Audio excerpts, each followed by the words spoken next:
if you owned energy, which was up 59% last year in the equity market, you did very well. And as you know, we don't own energy. In fact, we're very negative on energy, certainly from a secular point of view.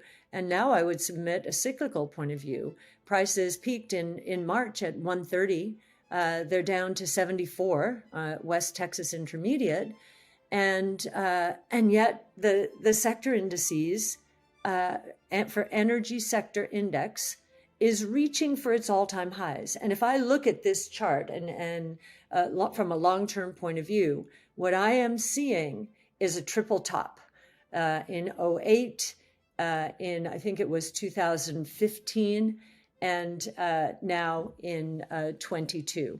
But until we hear from Cathie, if you're new to the channel, be sure to subscribe if you haven't already, so we will provide daily content to keep you updated on the latest news.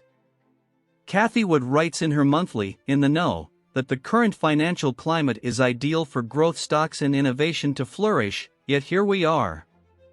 Bitcoin is still trading at $16,000, Coinbase is at $33, and Ark Invest is at $31.37, all of which are up 3% year to date.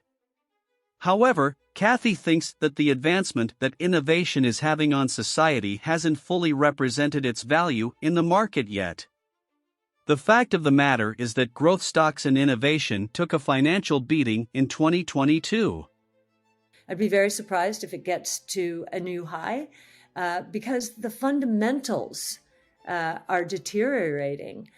Demand destruction is real. China, some of the numbers that have been coming out of China are astoundingly weak. And of course, zero COVID is a reason for that. But I do believe China's been building inventories. And the reason it has been doing so is it's using the Russian war. It is buying oil from Russia at significant discounts. And we don't know how long this window will be open. The discounts reports are in the 30 to 40% range.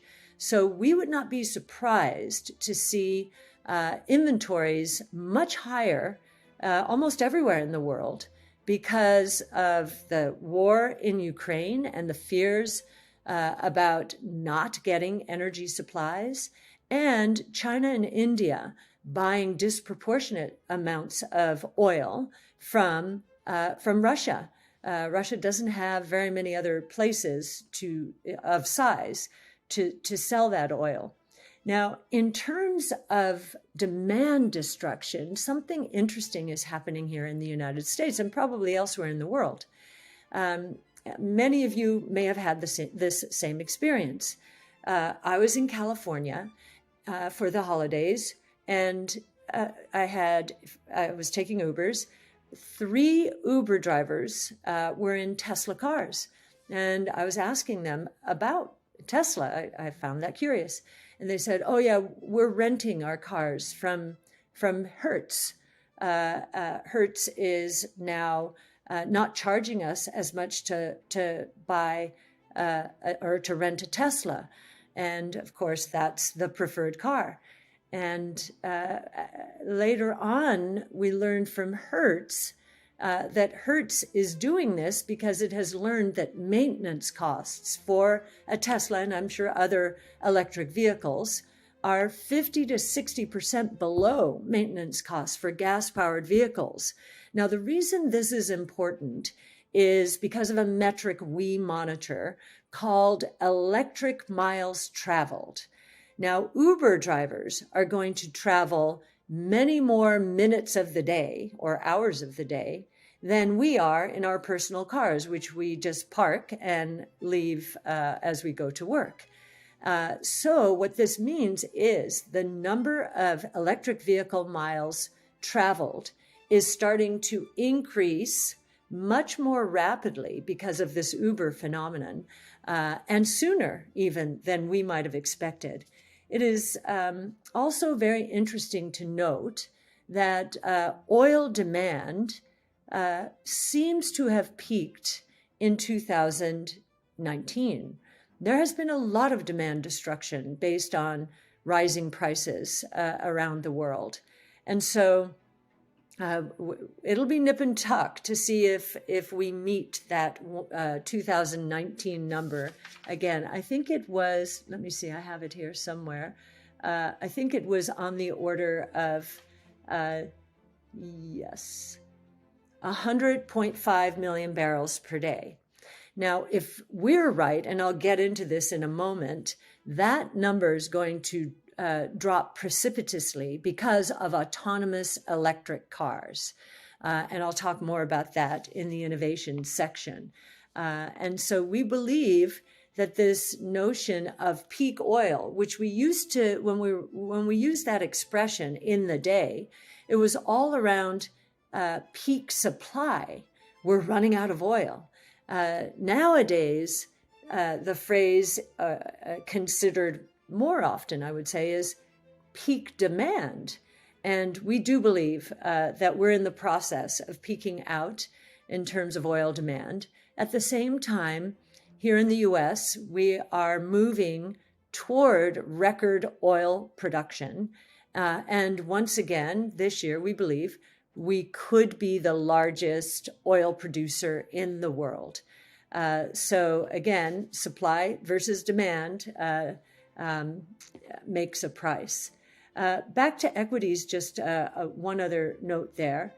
If you owned technology, consumer discretionary, or consumer services being FANG-like, the last year was horrendous. Anything in innovation was horrendous. And what I'm going to be elucidating in a moment is how much actually happened on the innovation front last year. It was pretty astonishing, and the market just ignored it completely. Now, there are different reasons for these declines. For consumer services, of course, we have the Facebooks and the Netflix being disrupted. TikTok's a big disruptor. They're also now much more hostage to the cycle. Advertising is one of the first line items cut during a recession. And this is why we think we started in a recession early last year, because advertising fell off a cliff. And that is at least a coincident indicator, if not a leading indicator. So they're being disrupted. Now, in other innovation portfolios, true innovation portfolios, the new innovation, those stocks had a very bad year for a different reason. They're not being disrupted. In fact, they are more often than not the disruptors. They were penalized because they're investing aggressively now. And they are doing so because the opportunities associated with the 5 major innovation platforms around which we've centered our research. So once again, multi-omics sequencing, robotics, energy storage, artificial intelligence, and blockchain technologies, they are ready for prime time. They are taking off, as I'm going to describe to you in a moment.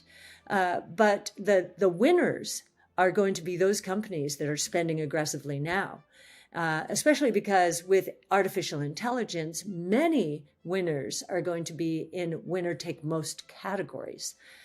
So we want that. But when the market is focused on one quarter and wants its profits now and its dividends now, and the algorithms basically decide that anything without high profit margins or anything that disappoints on profit margins because of more investing, algorithms, they make none of these distinctions and they just pummel these sorts of stocks.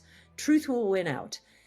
This reminds me very much of the late 90s for value investors. In the late 90s, value investors looked like they had 2 left feet, looked like they had gone dumb, stupid.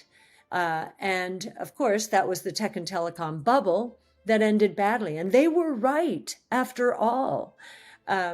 Today, innovation investors look like they have 2 left feet or that they've lost their brains.